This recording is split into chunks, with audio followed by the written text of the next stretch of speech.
All right, folks. Welcome to the Collaborate session. Now, this, as you may notice, this is the longest set of slides and the longest lecture of the semester.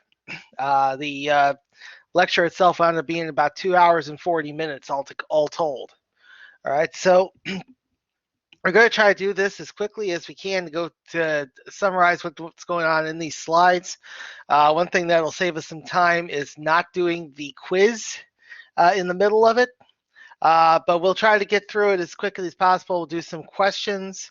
And then let me just check one thing here. Let's see.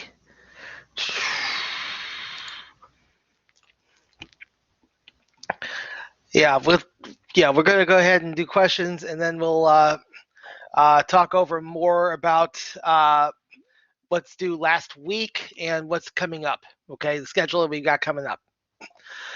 All right, so we're talking week 10, evaluating sources and the final exam materials. Okay, so real quick, we'll go through these slides and then we'll get some questions out there. Okay, so once you performed research on your topic, you need to go through your resources and evaluate them for use in your essay. They need to be evaluated in a critical manner, looking for anything that might disqualify them or call their reliability into question. Okay, so you need to try to see how well your sources stand up to each other. Many times evaluating a resource is more than just confirming the facts present are correct. It also involves evaluating how the facts are presented, context of the presentation, and the tone the original author gives to their presentation of the facts. Okay, you need to basically look at how your sources are presenting the information to see whether they're presenting them in a trustworthy way. All right. So how do you evaluate a mountain of research and narrow it down to something more reasonable?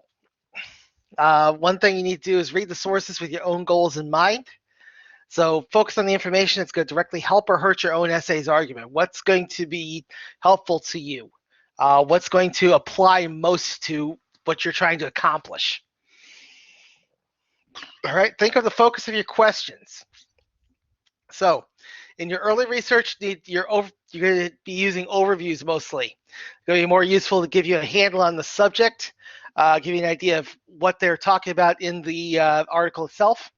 When you go into further research, you need to analyze how others are using the information, look at practical uses for it, and keep your mind open to new ideas. Okay, so depending on where you are in the research, think about whether it's going to be useful at all, and then go into further analysis as to what that research is telling you. Okay. Read the resources in a rhetorical manner. Evaluate the sources based on questioning their source. Okay. So you need to be critical of where you're getting these things from, who's presenting that information, what they're telling you. Okay. So a few things to look for. Who's the author? What kind of credentials, affiliations, or educational background do they have? Typically for trade published article, credentials are going to be at the end of the article, or you can just do a Google search for the author or works by the same author, okay, to see what kind of approach they've taken. What's the source's genre? Okay, determine who the intended audience is. What type of work is it, and who is it aimed for? Look for original publication information and look for other articles for works from periodicals. Look at what other articles are presented. Okay, that will tell you who it's intended for. All right, author's purpose. How is the author attempting to shape the audience's views? Okay, so think about it in this way. Is it an expressive piece like an artistic work? Is it an informational piece like a factual work? Is it analytical, factual with a little bit of a viewpoint? Or is it persuasive in that it's trying to make you change your mind or influence your decision? Who sponsored where it came from? Who is the publisher? Do they have any stake in the work putting them in a positive light or something like that? What is that publication's reputation? What kind of stuff have they done in the past? What are they known for? Okay. Then angle or bias. What data and information does the author cite? Is it something that is patently biased or has a angle or has some kind of agenda? What are the author's underlying values, assumptions, and beliefs? Okay, what do they know about the topic? What do they believe about it? And what are they trying to get across? What is not included? What haven't they included in their work? What are they leaving out that might be important? Next, take purposeful notes. So how do you typically take notes? Most people are going to say they take notes by just writing down verbatim what the lecturer says. When you're doing initial research, what many students wind up doing is photocopying sources, which is a bad idea because that really leads to regurgitation rather than original ideas. The way you should be taking notes should be in 3 stages. One is bibliographical information on the source, author name, article name, author name, publication, date, publisher. All that important stuff that you need for citation. You should have some informational notes on the source. So where it came from, what other materials presented in the same issue, quotations from that source, okay? And you should have exploratory notes, which would be self-evaluation of the value of the source, questions that the sources raises, ideas about how the source's information fits in with your thesis, okay? So think about all that stuff. What would sources be used for? Okay, your functions of sources. One option here is background information. It presents perspective for the subject in a greater context. You could be using it for an alternative viewpoint where it's counter to your thesis, in which case you're just summarizing and responding to it. If you're disagreeing with your thesis, you can mention it briefly because it may be approaching the thesis from a different angle than what you might be looking at. Uses information or testimony. Can use it as evidence for your own thesis, okay? Or you can present it as evidence that supports the opposition to try to acknowledge it while you're refuting the opposition, okay? It could be also as theory or method to influence the approach. Could be you could be researching it as to find a technique for handling how you're going to approach the topic, okay? Look at reliability sources. How accurate is the source against other sources reporting the same or similar facts? Okay.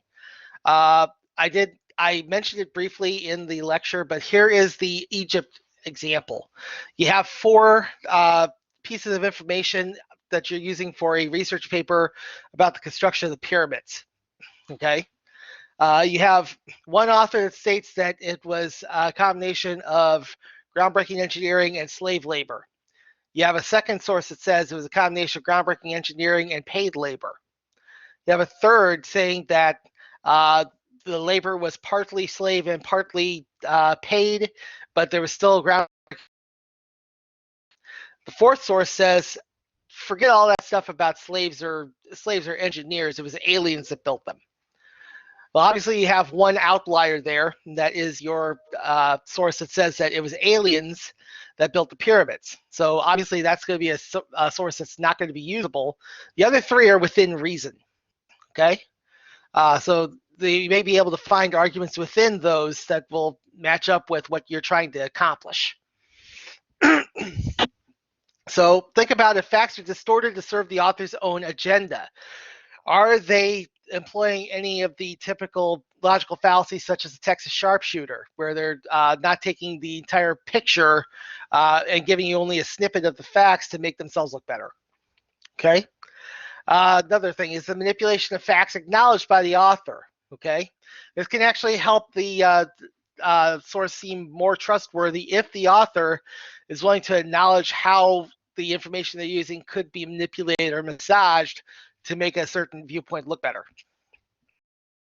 At the very least, you should check and make sure that the facts have been fact-checked by an independent source. Okay. Then how well edited is the source? This is more of an issue with web sources than print sources, but if you have a good polish on the article, then it's going to be more likely to be trustworthy. Okay.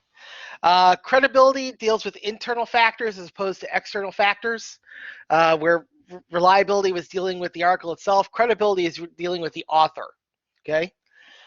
So, is the author an expert in the field? Do they know what they're talking about? Are they a trustworthy observer? Do they have firsthand knowledge?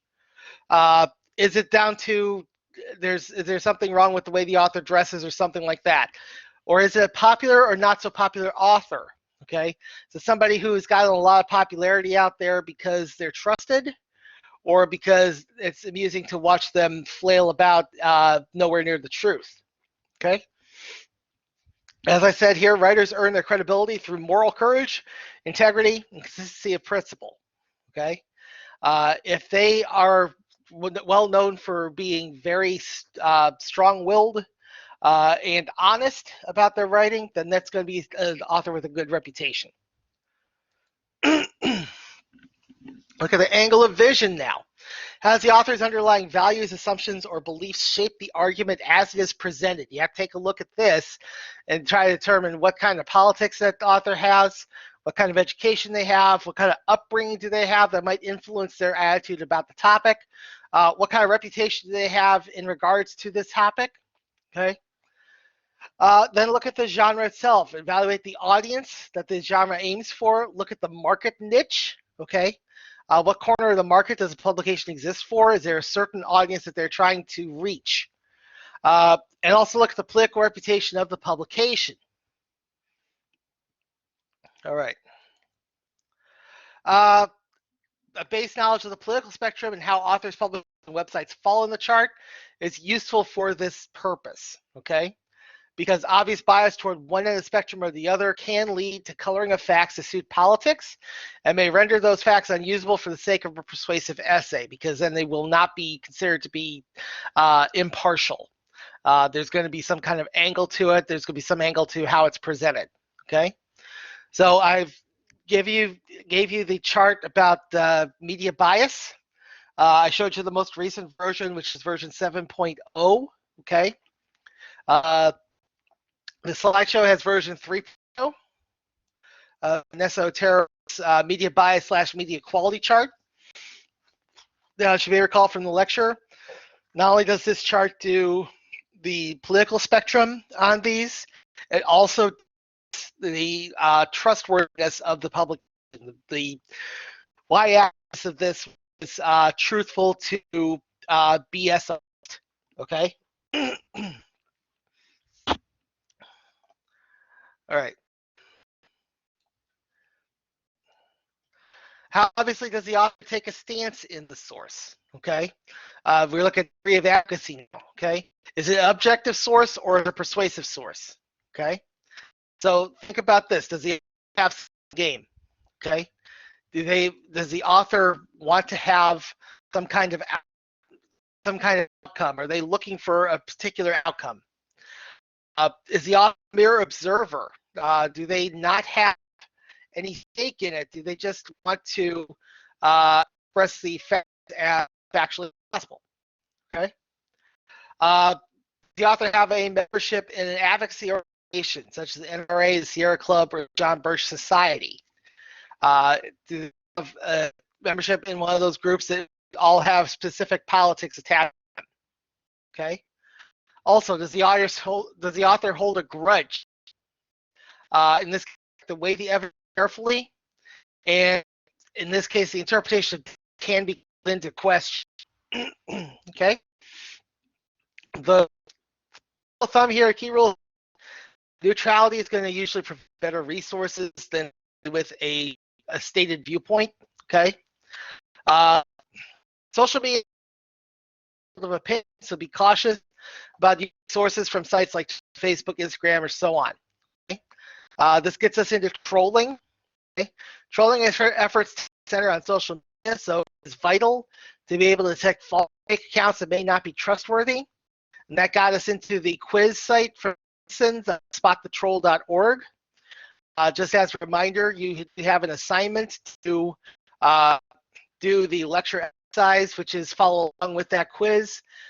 Guess whether they controlled or if they're legit, and justify as to why you think the way you do. Okay? So that gets us to evaluating web sources.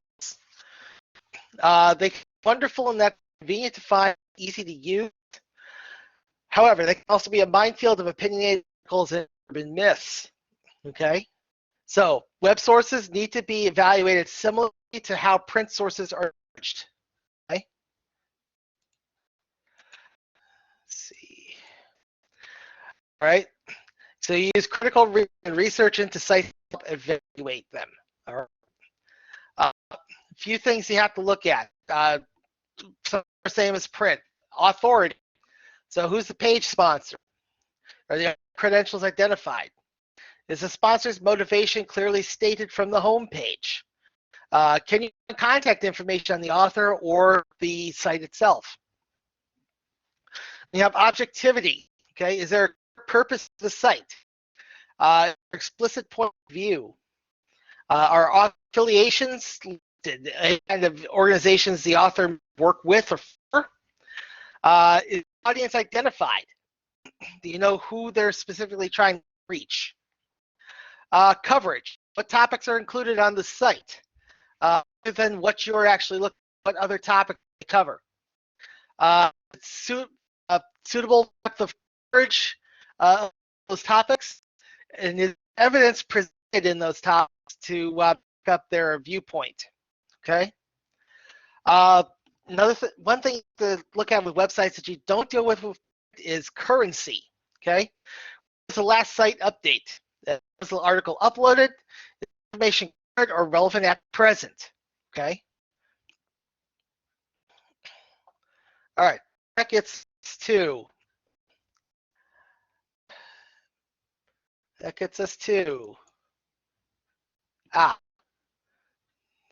no, should be something else there. Domain identifiers. There we go. These are key in at determining credibility of sources. Okay. Some of the ones that you have here, .com, which are commercial sites, remote businesses or marketing services, they are typically not have identified authors. However, if it's a newspaper, typically are .coms. So those are trustworthy. Okay. Other .coms, you may have to take with a grain of salt. .org, nonprofit organizations or advocacy groups. Some but most of them have a distinct angle of vision. You have to decide whether that angle can work for you, and that's going to determine their credibility. .edu, college and university sites, which typically include institutional information as well as scholarly and advocacy links. Okay. Then .gov.mil are government agencies or military units. They have a wide range of data and support for policy, current policy of the government, current information and data on those military units. Also, evaluate your own purpose for using the web source to help in the evaluation process of your sources. Does your purpose call for a more objective view or for an advocate? Okay. This is one thing you always have to think about no matter what the source, okay, no matter whether it's a web source or if it is a print source. Do you need an objective viewpoint or do you need some kind of advocacy view? Right. Now that my connection has finally gone above 1 bar, which has been for the last 10 minutes, let's look at the final exam materials. Okay, so just to make clear here, the final exam for the class is a timed writing assignment. It's going to be a strong response argument. You'll need to secure a proctor to administer the exam for you. They will act as a timekeeper. In 2 weeks, I will be putting up instructions for the proctors so they know what they need to do. But at this point, you should be looking for proctors. I would recommend a responsible adult in your household. Okay, it can be a roommate, it can be a parent, it can be a friend, whoever you know of that is trustworthy and who has a block of time that they can set aside to watch you take this exam. Okay. Exam packet, currently available on eCampus, which will give you most of the necessary materials for the exam, as well as a list of 4 possible questions that may appear. Okay. I've already had somebody asking me if it's going to be, if they need to study what we've done before for the exam. The answer is no. Okay. This is not an exam about regurgitating stuff that was previously given to you in the class. This exam is about how well you have taken the coaching you've gotten on writing and how well you can apply that to a time circumstance with subject matter that I'm giving you. Okay. So it is highly suggested that you perform further research into the materials presented, especially if some of it is unfamiliar to you. It is also highly suggested that you print out the packet because you're allowed to use it on the exam. Okay? I'm not asking you to memorize this thing because it's 39 pages long. What I am asking you to do is to use it as a reference. Okay? So you can use the packet in the exam.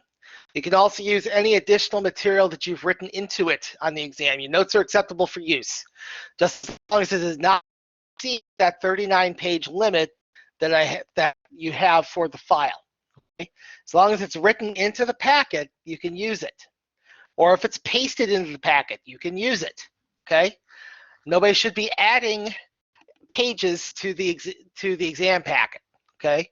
That's the only thing I request that you not do here. Okay? The final exam topic is children's television censorship. Okay, and those of you who my 1301 last semester, this might be familiar. It's the same topic. It's just going to have some different questions. Okay, aligned toward persuasion. And it's my connection again. All right. So, always under intense scrutiny, children's television can sometimes veer into areas where general adult audiences become more uncomfortable with subject matter. Reactions to those ventures into the wilderness can vary on a local or national scale, but many times when the ire of the adults thinking of the children is raised, it leads to censorship or wholesale change to individual episodes of the entire series. Okay, so that's what we're talking about here is the censorship of children's television. One thing to keep in mind is that there are no usual suspects when it comes to what causes controversy or what shows it appears in. Okay. The only commonality is that something angers a potentially powerful membership of the audience. It leads to banning of episodes, cutting of scenes, or in some cases, changing of characters. The issues causing controversy change over time, ranging from issues with violent content and overtly offensive behavior to uncomfortable social movements, civil rights, LGBTQIA+, etc., and uncomfortable societal ills like mass incarceration, the opioid crisis, so on and so forth. Okay? I did explain the 3 examples I have on this first page. Let's go ahead and move on. All right, reasons for controversy. There is an article, which is a list from Looper. There's also an accompanying video that goes with it. It tends to cover most of the reasons behind children's TV causing controversy in general. Okay. General categories that I have here: violence, offensive content and language, physical harm to viewers, excessive death portrayals, offensive religious content, overt sexual content, and promoting antisocial behavior. Okay. So I have the examples that Looper presented for each one. Okay. Deadly force, we're going to talk about a little bit.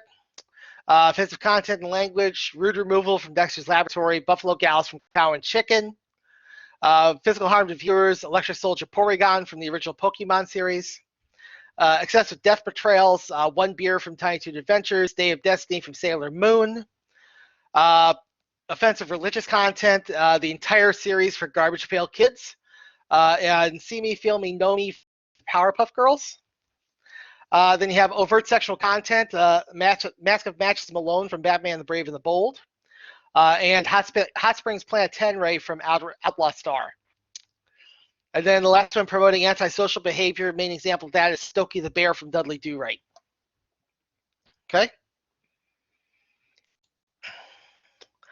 Now we have our case studies. Okay. First one, deadly force. Okay. This is an episode of the first season of Disney's Gargoyles. It's the eighth episode of the season. Plotline of this episode centers on guilt felt by the Gargoyle Broadway after he accidentally shoots the Gargoyle's human ally, police detective Elisa Mazza, with her own gun in her apartment when he was playing cowboy with it. Okay. So he's basically just carelessly playing with the gun because he found it hanging from her coat rack. The episode originally aired in syndication, but was removed from rotation when it appeared on Disney-owned cable networks such as Toon Disney and Disney XD. Other networks that show the series digitally removed blood from the scene where Elisa was shot, the specific scene that I'm showing you here. Okay. Now, episode was restored in 2013 for DVDs. 2019, it was one of the first available for streaming on Disney Plus. The episode is proper location. However, the shooting scene is recut to focus more on Elisa's face rather than her body, and it does not show her bleeding out. Okay, because of the concerns that they had from the original airings of this. Next case study is Sesame Street. Okay, gold standard of American children's television, Sesame Street is currently in its 50th season, and is now shared between its original home on PBS and its current home on HBO. Now, Sesame Street has earned no shortage of criticism over how issues have been portrayed on the show. The loudest and most harsh criticism has involved portrayals of social issues such as multiculturalism and societal ills.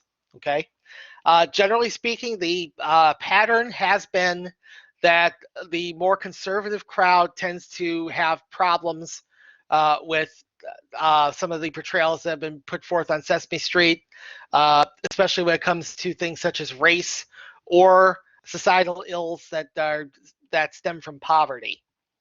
Okay. Show has introduced characters over the years who introduce children to these societal concepts, usually in response to criticisms, and have integrated them into the show's overall storyline. Okay. Some examples are Roosevelt Franklin, who's shown here. Roosevelt Franklin dealt with integration. Again, he was supposed to be a non-stereotypical African American. Abby Cadabby deals with divorce for kids of single parents. Julia was the autistic Muppet. Julia also was the bone of contention that caused her creator to sever ties with Sesame Workshop because Sesame Workshop works with Autism Speaks, which the autism community does not care to work with, mainly because some of their policies border on eugenics. Okay. You have Alex, who deals with kids with incarcerated parents. You have Lily, who dealt with hunger and food insecurity, and then later dealt with homelessness. Okay. You have Cammy from South Africa, who was a Muppet with HIV.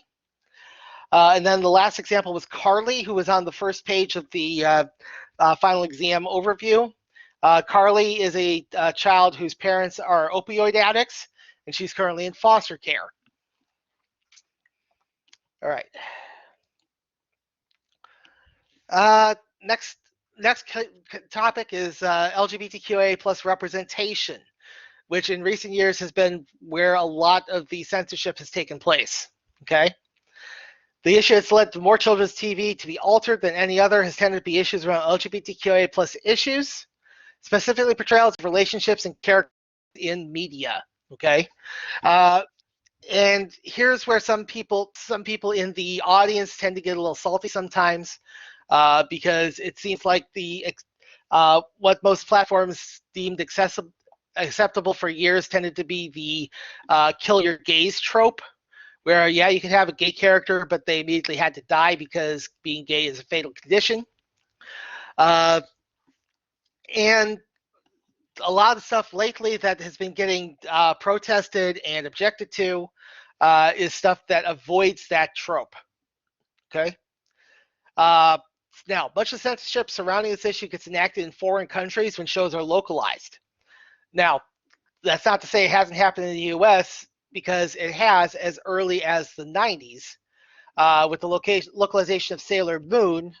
Talked about this situation in the video lecture, where they accidentally turned a lesbian relationship into an incest relationship by making Sailor Saturn and Sailor Uranus into cousins, or excuse me, Sailor Neptune and Sailor Uranus into cousins rather than into lesbian lovers. Okay? So shows have been developed in recent years that have had LGBTQIA plus representation built into them, sometimes as a framework for the entire show is built around. Example, Steven Universe and She-Ra and the Princess of Power. While many shows can only get away with it in closing seasons or episodes, more shows recently are being overt about the representation with the support of their broadcast platforms. Okay, so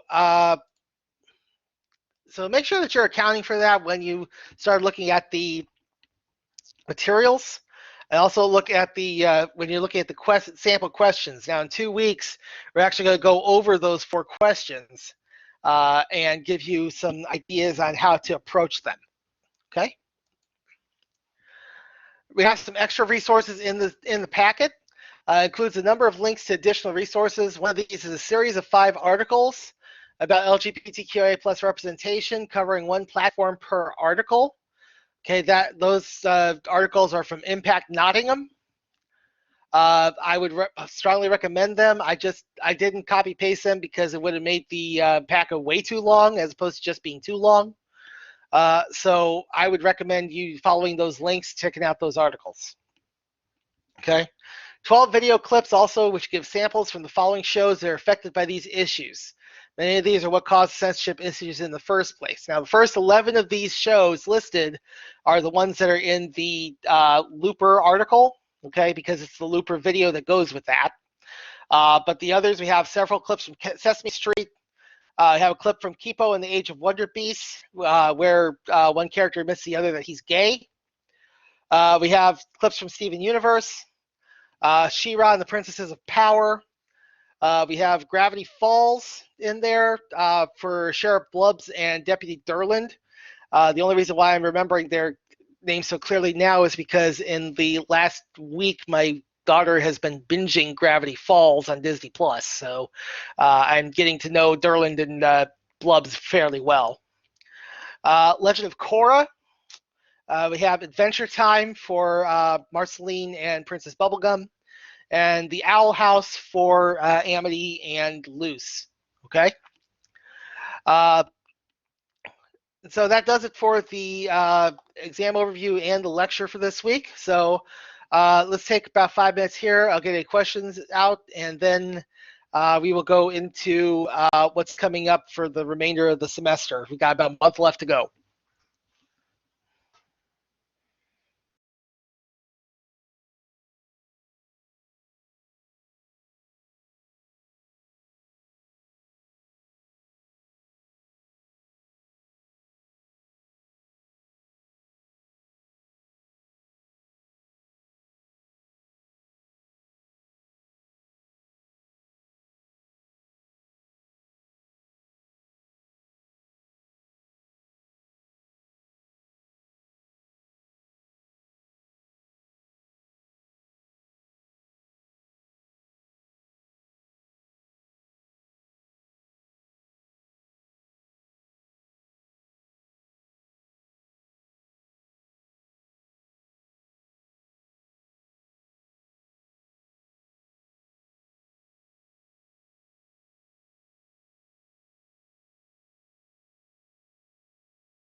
All right, I do apologize for that. I'm running my internet through my phone, and my doctor's office picked the worst time to try to call.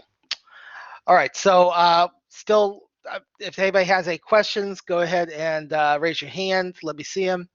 We'll move on and talk about what's coming up for the rest of the semester.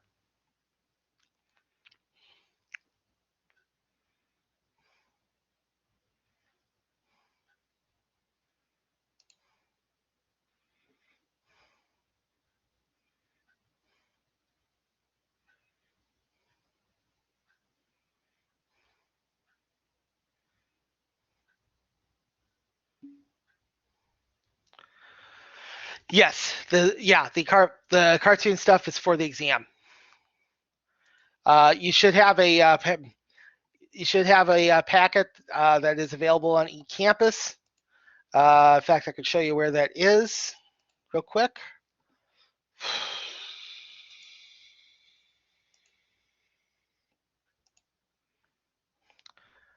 All right, that is going to be under final exam. It's going to be final exam study packet, the children's television censorship. You click that, it'll download a Word file, which is the packet.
All right, folks. So, okay. You have enough time for both. It's just that your study period for the final exam and the work for the final essay are going to overlap. Okay. Uh, let me just get into that because I'm going to show you what the schedule is for the remainder of the semester right now. All right. So here's what we're looking at for the remainder of the semester. Okay. Uh, So as last Friday was when the evaluations were due. If you have not turned them in yet, you still have until this Friday to turn them in for full credit. Okay. So next project, annotated bibliography.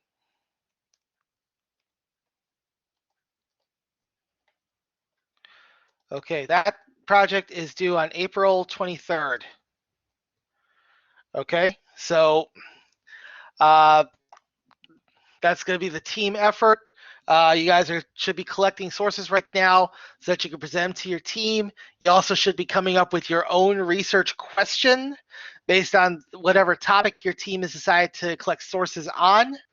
And also remember that your research question should be something that could be the basis for a proposal, since you're using these sources as the research sources for your proposal essay. Okay, which gets us to the next thing. The proposal essay. This essay is due on May 7th. Okay. Okay. So because of this, here's what's it going to do. First workshop for that is the week of April 19th. Excuse me, week of April 26th. Okay. So it's the week after you turn in the annotated bib. Okay. That's going to be the first workshop on the proposal. The second workshop, the proofreading and editing, is the week of May 3rd, the last week of the semester. Okay? So, those are the two outstanding major things you have left, okay, other than the final exam. Okay? As far as everything else, MindTap and the discussion boards,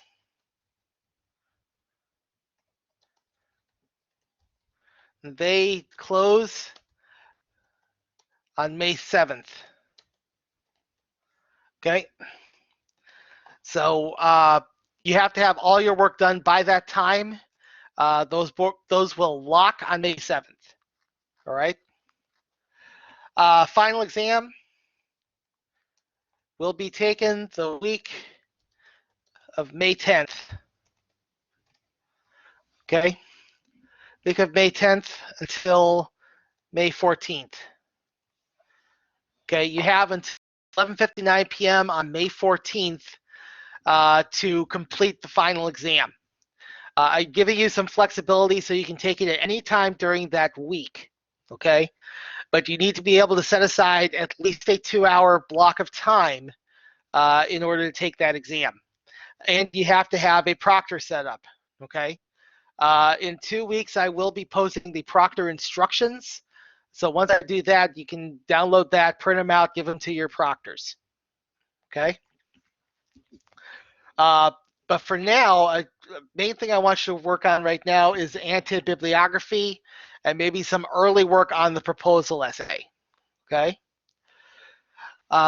So make sure that you are working on that currently. That's the next major assignment you have coming up. Okay.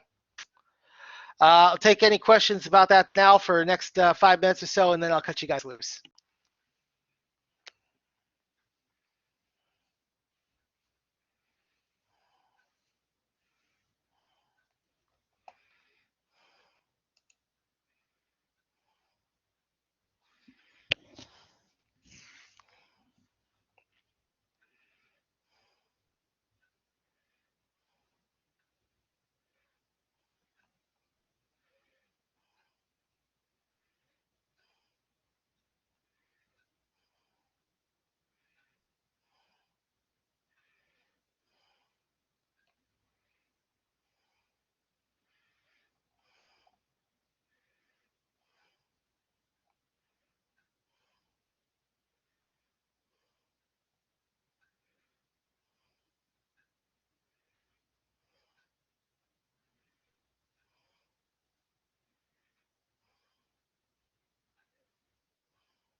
Okay.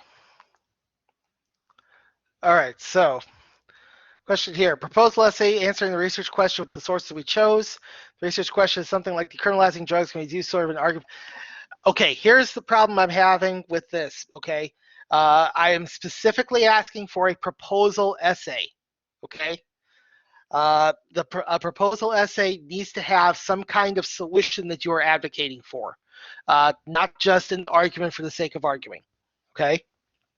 So, the research question that you have to make for your annotated bibliography has to be something that can lend itself to the proposal that you can present to solve the issue, okay?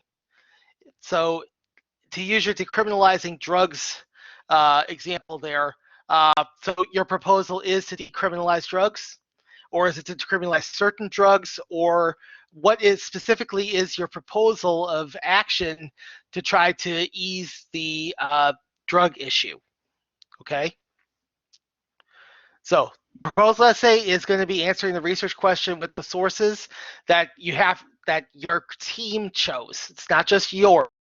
You as much as possible, you also have to use the sources that your team presents as well, because they all have to be included in the annotated bibliography, not just yours.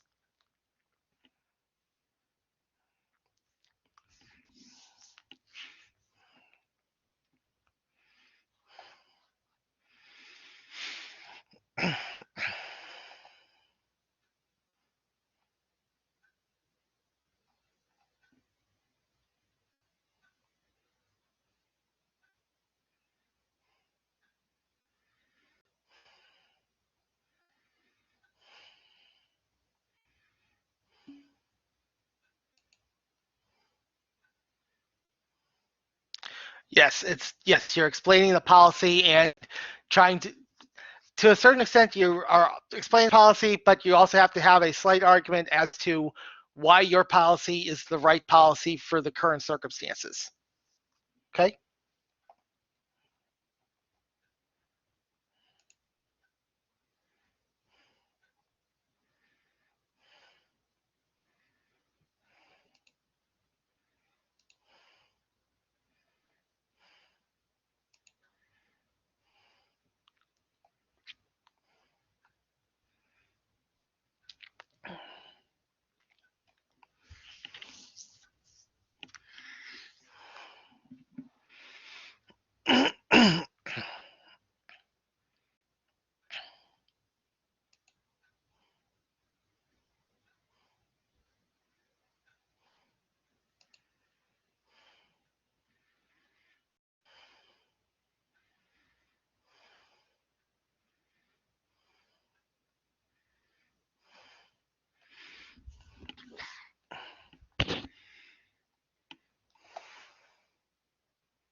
All right, folks.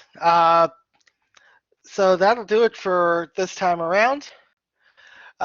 Next week, we're going to be talking about citation, works cited. We're actually going to get into the actual assignment itself. So the proposal assignment, that is. And we'll talk a little bit more about that next week in this collaborate session. So thank you all for coming. I will see you guys next week. Be safe out there. Enjoy your Easter.